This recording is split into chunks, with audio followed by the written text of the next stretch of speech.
Hi YouTube, welcome to Pagan Perspective. This is Megan, aka Spiritory. Today is Thursday, and we are talking about recipes today.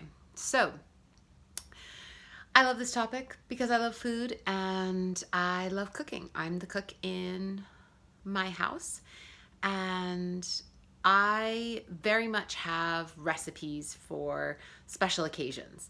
I don't tend to follow it exactly. I tend to be a very intuitive cook. So, especially seasonings, I never measure. And I generally just throw things together, but I usually use a base. So, I think that that's important when you are experimenting with things, especially if you want to bake or certain basic recipes. You need to have a understanding of what the ratios are, right? 1 part to 2 part, that sort of thing, where it doesn't really matter if it's a little more or less there, here or there, but it does matter if you put in, you know, a cup of baking soda versus a tablespoon of baking soda. Do you know what I mean? You need to have sort of that baseline knowledge. And then once you know the rules, then you can break the rules. And that's what I sort of think is so much fun about cooking is you kind of need to know a little bit of the basics. Generally, how long things take to cook and when it's safe to eat. So you need to cook certain things for a certain amount of time or cook them a certain amount of time so that they're tender enough to eat. Some things you can't even eat until it's cooked through. I mean, can you imagine trying to eat a sweet potato if it wasn't cooked? You'd be like gnawing on that thing. So, I think there's some base rules. And once you have those baseline rules, then you can play around and have fun and even break the rules sometimes, do things that are maybe a little bit out there and exciting. So for me, the most important holiday when it comes to recipes is Samhain. I've talked about that on this channel before. For me, Samhain is a major deal. It is something that I just go all out for every year and make a very large meal for friends and family. This year, with everything, it's going to be probably a little bit different, but that's okay. It will still be beautiful and it will still be phenomenal. And you know, maybe it can't be as large as it has been in years past. Just me and my wife or something, but it can still be special and we can still make our holidays special by the food that we eat. So my wife and I do tend to kind of riff off of a kind of cauldron of recipes on the daily. But when it comes to holidays, we have a few special things. So one of the very first things that I like to do for Samhain is I make my apple and onion stuffing muffins. So this is actually a riff off of Rachel Ray's apple and onion stuffing muffins. The thing is I cannot take any baseline recipe and leave it at that. I love to do something called zhuzhing. I can take a box mix of anything and make it spectacular by adding to it. I basically use it as a base and then I put my own spin on it. And so for me, the most important thing about a stuffing is it has to have moist parts and crispy parts. It has to be super flavorful. So I tend to grow most of my own herbs. So I use just massive amounts of rosemary and sage and just oregano and all sorts of Italian seasoning and thyme. Just tons of it. My favorite thing though to do is to really infuse olive oil with that. So I actually take all of those herbs and spices, everything, and I just cook for a long, long period of time, those herbs into olive oil on the stovetop. And then I strain it and I store it. And I also use garlic, of course, and I even do onion as well because I caramelize onions, and then the excess oil that comes from the onions, I also kind of incorporate that as well. So it is an amazing flavor. The flavored oil is wonderful. And so that just starts you off in a great place with this roasted garlic flavor plus this caramelized onion flavor. It's just fabulous. My caramelized onions are probably one of my most favorite things, and I put that in the apple and onion stuffing muffins. So it actually takes me about a week to make this stuffing, all the components, because it takes an entire day to caramelize the onions the way that I do. I need an entire day to let them cook low and slow, and they just, they become so deep, so rich in color, and they sort of just become this, they cook down so much. It's almost like a sauce at the end, and they're like candy. So that's one of the things that I add to it. And I also use like Honeycrisp and Macintosh, things like that that are really going to be nice and tart. And then I usually use about a half of a Granny Smith to a full Granny Smith, depending on the size of the amount of stuffing I'm making. And I also do half and half of regular, like white and wheat bread corn stuffing, and then cornbread stuffing.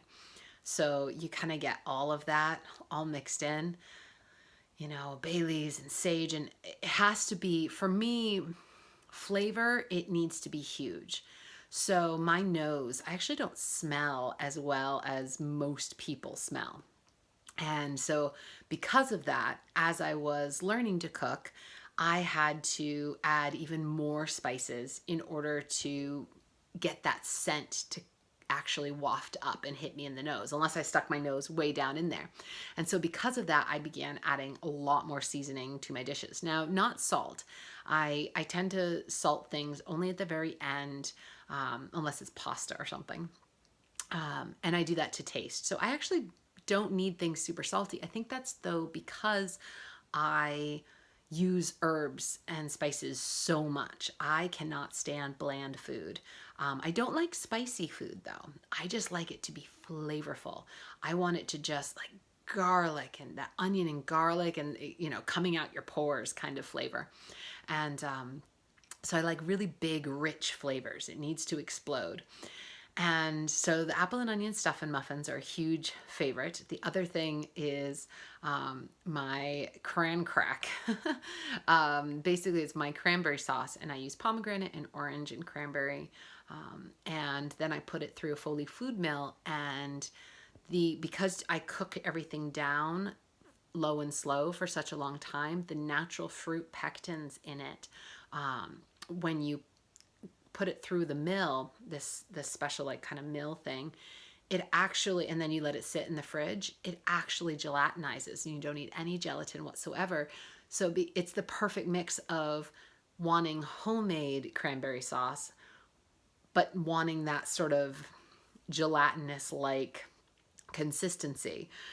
That is, most people get the cranberry sauce in the can and things like that, or they want a cranberry sauce that doesn't have all the bits and pieces in it. I have a lot of family members who don't like whole cranberry sauce because they don't like the bits of cranberry, and so that's why I put it through the Foley food mill, because then it's just smooth and there's no bits at all, and it becomes like a jello, which is great.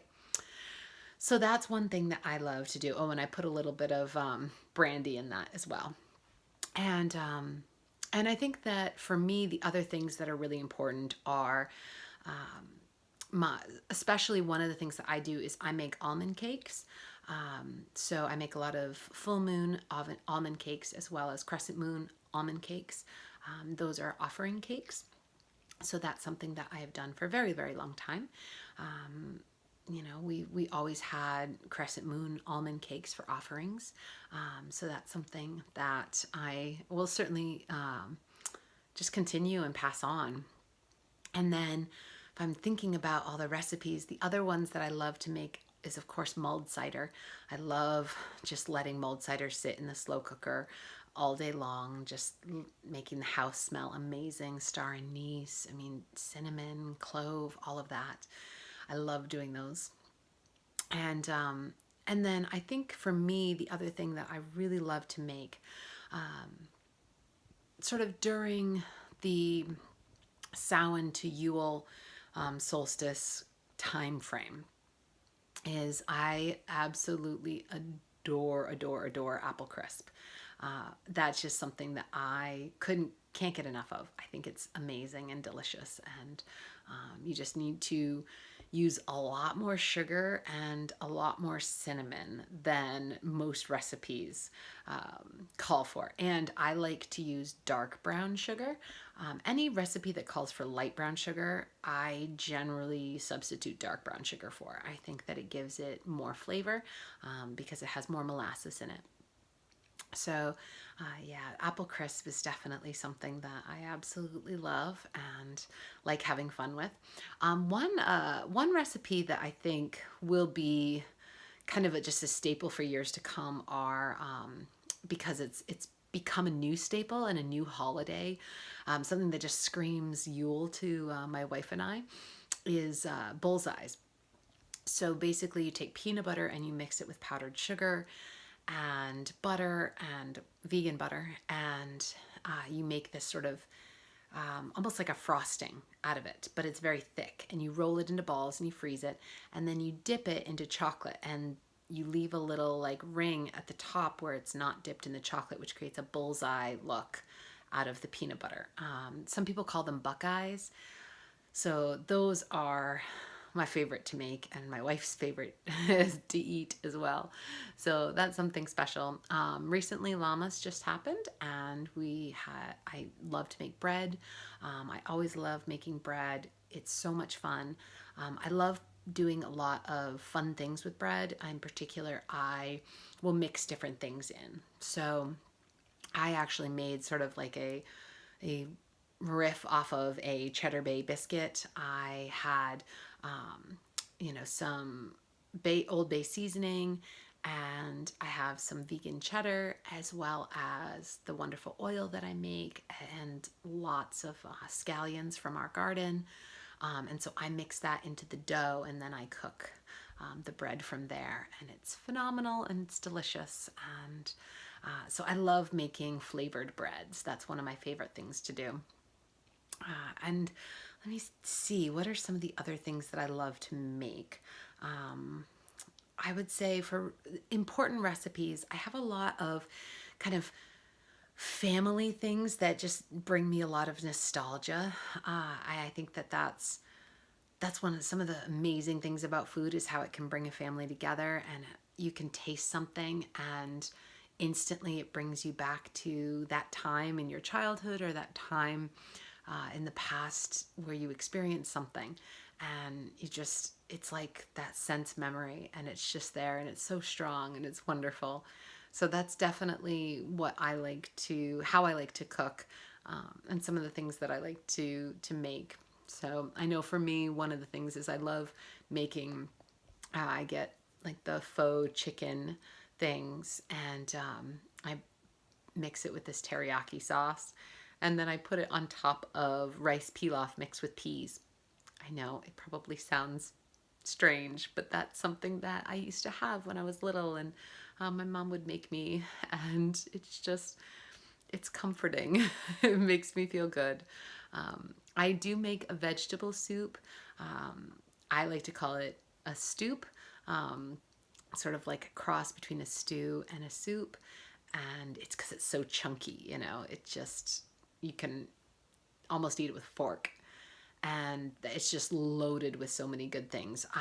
Food is healing. So as I've talked about on this channel before and in my personal channel, I'm an herbalist. And so for me, food is all about nourishing the body and the soul. And so everything we do, if we are starting to feel sick or something like that, I'm going to load us up with a bunch of fresh garlic in our food. A lot of antioxidants. We'll drink more teas. That's really important. So those are just some little ways. Tell me in the comments, what are some of your family traditions? What are some recipes that you love to have? And also, do you have a weird thing that you eat that just brings you comfort because you ate it as a kid, like my rice pilaf peas and teriyaki faux chicken? Let me know down in the comments if you have something weird like that. All right, well, I guess I will talk to you later. And as always, blessed be and aloha. Bye.